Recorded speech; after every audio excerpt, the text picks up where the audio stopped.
warahmatullahi wabarakatuh. Halo pemirsa, selamat datang di Mutu Podcast. Baiklah, kali ini saya sudah bersama Ustadz Fakih yang merupakan salah satu pembina asrama di SMA Muhammadiyah Boarding School Kota Bengkulu. Baiklah, Ustadz Fakih, silakan memperkenalkan dirinya kepada pemirsa yang sedang menonton podcast ini. Hai pemirsa, nama saya Fakih Ilmi Nasution. Saya sebagai pembina santri di SMA Muhammadiyah Boarding School 1 Kota Bengkulu. Oh ya Ustadz, sebagai pembina asrama putra di SMA Muhammadiyah Boarding School Kota Bengkulu, apa sih kesibukan Ustadz sehari-hari? Sebagai pembina asrama putra, kesibukan saya sehari-hari yang pertama adalah mendampingi para santri dari bangun tidur, kemudian sampai tidur lagi, saya membersamai para santri.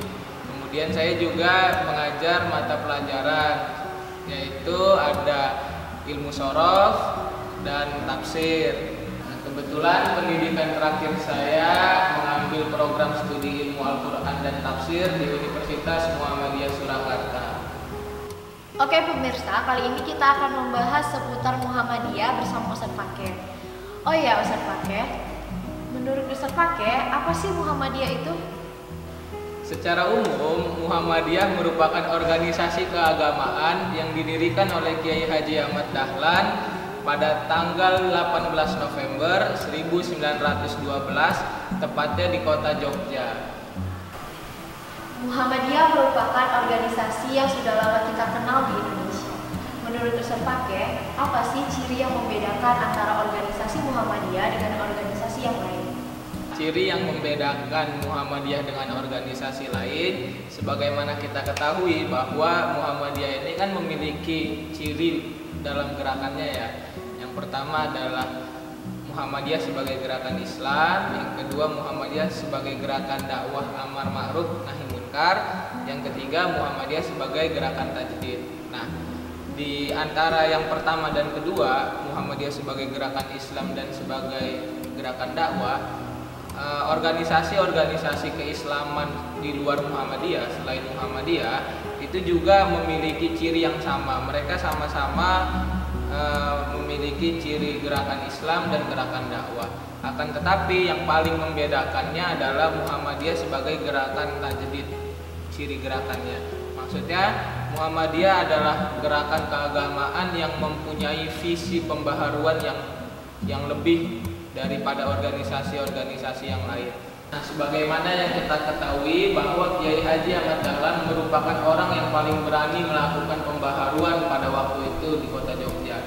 Nah, kenapa? Karena Kiai Haji Ahmad Dahlan ini adalah orang yang berani menggunakan sarana dan prasarana milik orang Barat yang pada waktu itu dinilai oleh masyarakat sekitar itu merupakan produk dari orang kafir, dan siapapun yang memakainya maka akan dituduh kafir.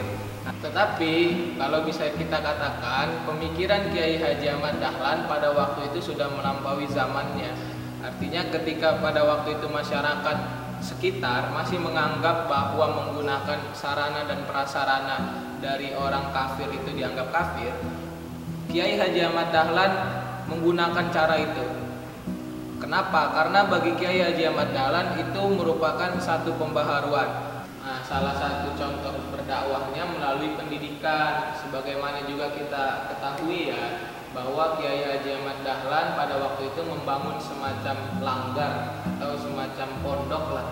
Yang itu fasilitasnya merupakan fasilitas yang dianggap oleh masyarakat kota Jogja pada waktu itu merupakan fasilitas orang-orang kafir. Tetapi di dalam langgar tersebut Kiai Haji Ahmad Dahlan tetap mengajarkan hal-hal pokok akidah Islam, sehingga hari ini kita bisa lihat bahwa dengan model dakwah seperti Kiai Haji Ahmad Dahlan, kita bisa lihat bahwa sekolah-sekolah di Muhammadiyah hari ini mulai dari Sabang sampai Merauke itu ada semua, baik dari tingkat TK sampai universitas. Nah, itulah yang membedakan Muhammadiyah dengan organisasi-organisasi keagamaan lainnya.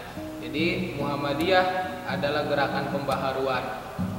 Sekolah merupakan salah satu pembaharuan Muhammadiyah di bidang pendidikan. Bagaimana nih Ustadz kalau pembaharuan Muhammadiyah di bidang keagamaan? Kalau dalam pembaharuan di bidang keagamaan, Muhammadiyah itu memiliki yang namanya himpunan putusan tarjih. Nah, himpunan putusan tarjih ini di dalamnya merupakan putusan-putusan keagamaan yang diputuskan oleh Majelis Tarjih dan Tajdid Pimpinan Pusat.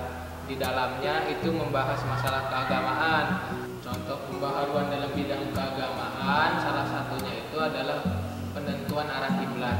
Nah, yang biasanya kita ketahui kan kalau untuk menentukan arah kiblat yang jelas arahnya ke barat ya kan.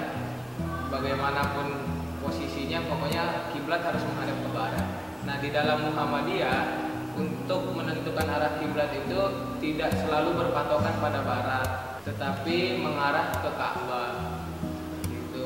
Nah, untuk yang kedua itu adalah penentuan hisab. Nah, sebagaimana kita ketahui biasanya di awal Ramadan dan di akhir Ramadan ada yang namanya hisab dan ru'yah. Itu untuk menentukan tanggal berapa atau awal kita berpuasa. Nah, biasanya organisasi-organisasi keagamaan di luar Muhammadiyah itu memakai metode ru'yat. Jadi dia melihat hilalnya dulu. Kalau dia sudah lihat, nah baru kemudian dia boleh berpuasa. Nah, Muhammadiyah melakukan itu dengan cara yang berbeda. Muhammadiyah menggunakan hisab. Artinya Muhammadiyah menghitung, bukan lagi melihat. Muhammadiyah kalau menentukan awal Ramadan dan akhir Ramadan, nah itu menggunakan metode hisab. Nah, metode hisab ini juga dibarengi dengan ilmu pengetahuan. Nah, jadi Muhammadiyah dalam bidang keagamaan, dalam bidang pembaharuan keagamaan juga melibatkan ilmu pengetahuan di dalamnya. Sehingga nanti wajar aja kalau kita sering temui perbedaan-perbedaan, misal yang Muhammadiyah puasanya 29 hari, yang di luar Muhammadiyah 30 hari, sehingga lebarannya berbeda. Nah, itu terjadi karena metode yang kita pakai itu berbeda. Kita menggunakan metode hisab, metode perhitungan, sementara yang lain menggunakan metode ru'yah. Seperti itu. Tadi kan Ustadz sudah menjelaskan di dalam pembaharuan Muhammadiyah di bidang keagamaan ada namanya himpunan putusan tarjih. Apa sih tarjih itu? Tarjih itu berasal dari kata rajjaha yurajjihu tarjihan. Artinya mengambil sesuatu yang lebih kuat. Nah, contohnya misal dalam satu kasus Aisyah mau beli kerudung misal. Nah, di situ ada dua pilihan kerudung. Yang satu kerudung yang biasa-biasa saja, nah yang satu lagi kerudung yang bagus, kerudung yang bermerek dan kualitasnya bagus ya. Nah, tentu Aisyah akan milih yang lebih bagus kan ketimbang dari yang biasa-biasa saja. Nah, dalam proses pemilihan itulah kita bisa menyebut itu sebagai tarjih. Nah, tetapi di dalam Muhammadiyah tarjih itu dijadikan majelis. Nah, jadi di dalam Muhammadiyah ada satu majelis namanya Majelis Tarjih dan Tajdid. Nah, Majelis Tarjih dan Tajdid ini terbentuk pada Kongres Muhammadiyah ke-17. Itu kira-kira pada tahun 1927. Itu diusulkan oleh Kiai Haji Mas Mansur pada waktu itu. Nah, selama ini kita dengar bahwa Muhammadiyah itu tidak memiliki mazhab. Nah, itu bagaimana Ustaz? Nah, ini pertanyaan bagus. Jadi di dalam himpunan putusan tarjih itu ada yang namanya manhaj tarjih. Manhaj itu artinya metode untuk menghasilkan satu hukum atau satu ijtihad. Nah, di dalam manhaj tarjih itu ada prinsip-prinsipnya. Salah satu prinsipnya itu adalah prinsip inklusif, terbuka. Kemudian yang kedua, tidak berafiliasi dengan satu mazhab. Nah, mungkin di prinsip ini bisa dijawab, kenapa Muhammadiyah tidak memiliki mazhab? Karena dalam prinsip manhaj tarjih, Muhammadiyah tidak memihak pada satu mazhab saja. Nah, Itulah kenapa ini dinamakan tarji. Kalau tadi kan saya sudah jelaskan ketika satu masalah yang kerudung tadi itu. Nah, sekarang contohnya misalkan ada satu permasalahan, satu kasus. Nah, di antara mazhab A dan mazhab B ini berbeda pandangan. Nah, Muhammadiyah bagaimana melihat itu? Nah, Muhammadiyah melihat itu dengan cara mengecek. Jadi ada yang dicek oleh Muhammadiyah. Yang pertama itu biasanya adalah dalil yang digunakan. Nah, misal dalil dari mazhab A itu dinilai kurang kuat, kurang sahih, kurang bagus. Sementara mazhab B itu dalilnya bagus, dalilnya kuat. Maka Muhammadiyah mengambil pendapat dari mazhab B. Meskipun ya yang kita ketahui bahwa di Indonesia ini mazhab terbesarnya adalah mazhab Syafi'i. Nah, bukan berarti Muhammadiyah ikut pada mazhab Syafi'i, bukan. Tetapi ada pendapat-pendapat Imam Syafi'i itu yang dipakai Muhammadiyah, pendapat Imam Malik yang dipakai oleh Muhammadiyah, dan pendapat ulama fikih lainnya. Seperti itu kira-kira. Dari yang sudah Ustaz jelaskan tadi, apakah tarji hanya terkhusus untuk warga Muhammadiyah saja atau bagaimana? Kalau bisa sih itu digunakan untuk umat Islam se-Indonesia ya. Tetapi jangankan untuk umat Islam di Indonesia. Terkadang di dalam warga Muhammadiyah sendiri, baik dari golongan atas sampai golongan bawah, itu tidak memakai himpunan putusan tarji atau tidak taat kepada himpunan putusan tarji. Nah, sebenarnya ini tugas kita bersama untuk mensosialisasikan himpunan putusan tarji ini. Salah satunya ya lewat video ini. Kemudian bisa juga lewat seminar-seminar, lewat pelajaran-pelajaran di sekolah maupun di mimbar-mimbar masjid.